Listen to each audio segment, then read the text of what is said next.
Welcome to Democracy Now!, democracynow.org, the War and Peace Report. I'm Amy Goodman. The combined death toll in Turkey and Syria from last week's massive earthquakes is coming to 42,000. Many more expected to die or have been not counted. Earlier today, rescue workers pulled a 17-year-old girl out of a rubble of collapsed building in the Turkish province of Maraş, 248 hours after the earthquake struck. In Syria, relief workers blamed U.S.-led sanctions against the Syrian government for hindering rescue and recovery efforts. This is Mohammed Khalil, a medical worker in Aleppo. Sanctions on Syria led to a shortage of drugs for some chronic diseases and for cancer and chemotherapy treatments. Due to the disaster, we urge the U.S. and Western countries to lift those sanctions on us. Syria has been plagued with a grave humanitarian disaster for 13 years and is still struggling now.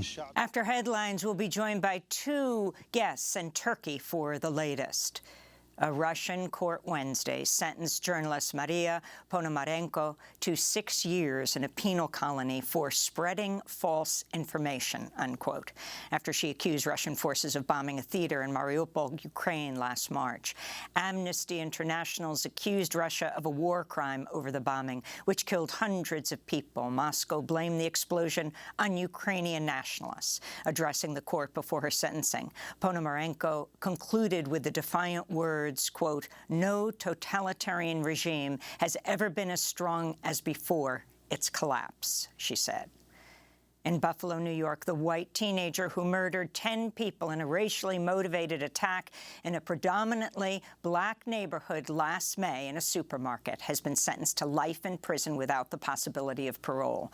There were dramatic scenes in the courtroom Wednesday as family members of the victims confronted the gunman, just 18 years old, when he published a racist manifesto online before using a legally purchased Bushmaster AR-15-style semi-automatic rifle to systematically seek out and murder black people at a supermarket. The killer live-streamed the attack on social media. This is Barbara Massey, sister of shooting victim Catherine Massey. You gonna come to our city and decide you don't like black people. Man, you don't know a damn thing about black people. We're human. We like our kids to go to good schools. We love our kids. We never go in no neighborhoods and take people out. Don't do it. Massey was interrupted as a man lunged at the convicted mass murderer. He was restrained by court officers as the gunman was rushed from the courtroom. The Erie County District Attorney later said the man would not be charged for the outburst. This is Simone Crawley, granddaughter of shooting victim Ruth Whitfield, speaking during victim impact statements. We all know the pure hatred and motivations behind your heinous crime, and we are here to tell you that you failed. We will continue to elevate and be everything that you are not, everything that you hate, and everything that you intended to destroy. We are extremely aware that you are not a lone wolf, but a pawn of a larger organized network of domestic terrorists. And to that network we say, we as a people are unbreakable. The mass murderer apologized for what he did and said, "I don't want anyone to be inspired by me and what I did." In El Paso, Texas, a shooter killed one person and injured 3 others Wednesday at a shopping mall. The shooting took place at the Cielo Vista shopping center, which is located across a large parking lot from the Walmart, where 23 people were killed in a 2019 racist shooting massacre. According to the Gun Violence Archive, there have been 72 mass shootings since the start of 2023, an average of more than 1 per day. In Chicago, the father of the shooter at last year's July 4th parade was indicted Wednesday, accused of helping his son obtain a firearm license in 2019.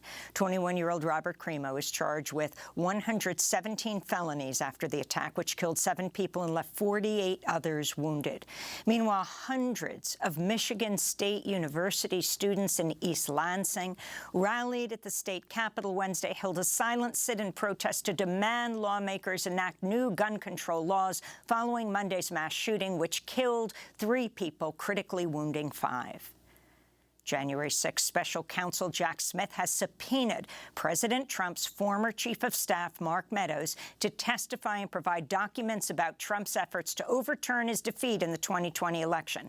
Meadows was involved in the infamous phone call in which Trump pressured Georgia's Secretary of State to find 11,780 votes after Trump's narrow loss to Biden in Georgia. Meadows also reportedly burned documents in his office fireplace in the White House during the final weeks of the Trump administration.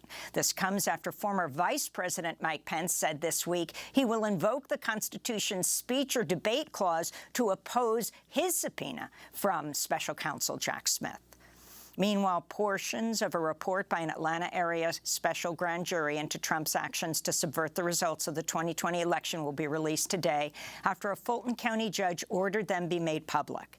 District Attorney Fani Willis is considering whether to bring criminal charges against Trump and his allies. Grand jurors heard from 75 witnesses, including Trump's attorney Rudy Giuliani.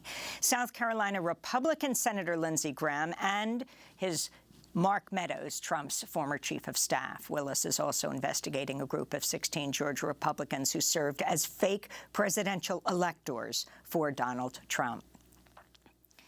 In Virginia, Republican Governor Glenn Youngkin has blocked a bill that would ban search warrants to access personal data on menstrual tracking apps.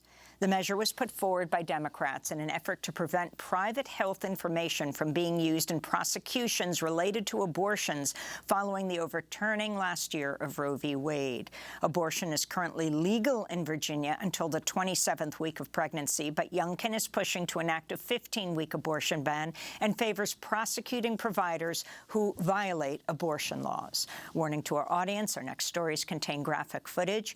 The United Nations says 73 people are missing and presumed dead after their inflatable rubber boat deflated off the coast of Libya Tuesday. 11 bodies were recovered along with the tattered remains of their boat. Last year, the UN's International Organization for Migration, the IOM, recorded 1,450 deaths of migrants attempting to cross the Mediterranean, and more than 130 people have died so far this year. In Panama, a bus carrying 66 U.S.-bound migrants plunged off a cliff Wednesday, killing at least 39 people, including children. Some of the victims are believed to be from Ecuador and Cuba. The migrants had traveled through the Darien Gap, a perilous stretch of jungle between Colombia and Panama. In climate news, a team of researchers reports Antarctica's enormous Thwaites Glacier is on the verge of collapse, with warm water seeping under the weakest parts of the glacier and melting it from below. Researchers deployed a robotic submarine to penetrate the vast ice sheet, which is roughly the size of Florida. They found the glacier is susceptible to rapid and irreversible ice loss that could raise global sea levels by more than half a meter. Its collapse could destabilize surrounding glaciers that would raise the Earth's oceans by a further 3 meters, or nearly 10 feet. And World Bank President David Malpass said Wednesday he'll resign his post by the end of June, nearly a year before his 5-year term is set to expire. Malpass was nominated to head the World Bank in 2019 by then-President Donald Trump. He previously served as chief economist at Bear Stearns for the 6 years leading up to the investment bank's collapse at the start of the Great Recession in 2008. Last September, Malpass came under increased pressure from the Biden administration to resign after he fumbled his answer to this question from David Gellis, the New York Times climate reporter. Vice President Gore was here earlier today, and I don't know if you heard, but he referred to you in his remarks publicly on stage here as a climate denier. Would you clear the air? Do you accept the scientific consensus that the burning of fossil fuels is dangerously warming the planet? You know, and I don't know all of the instances that you're talking about. I've been very pleased to have super strong U.S. government support across the board on the initiatives that we've been taking. Some people that are critical, I think, are unfounded. They may not know what the World Bank is doing. In a statement, the climate justice group Oil Change International said, quote, the World Bank Group still funds more fossil fuels than any other multilateral development bank. Ending this support for oil, gas, and coal needs to be priority number 1 in the next 6 weeks ahead of the bank's spring meetings, unquote. And those are some of the headlines. This is Democracy Now!, democracynow.org, the War and Peace Report. I'm Amy Goodman in New York, joined by Democracy Now! Co-host Nermeen Sheikh. Hi, Nermeen. Hi, Amy, and welcome to our listeners and viewers across the country and around the world.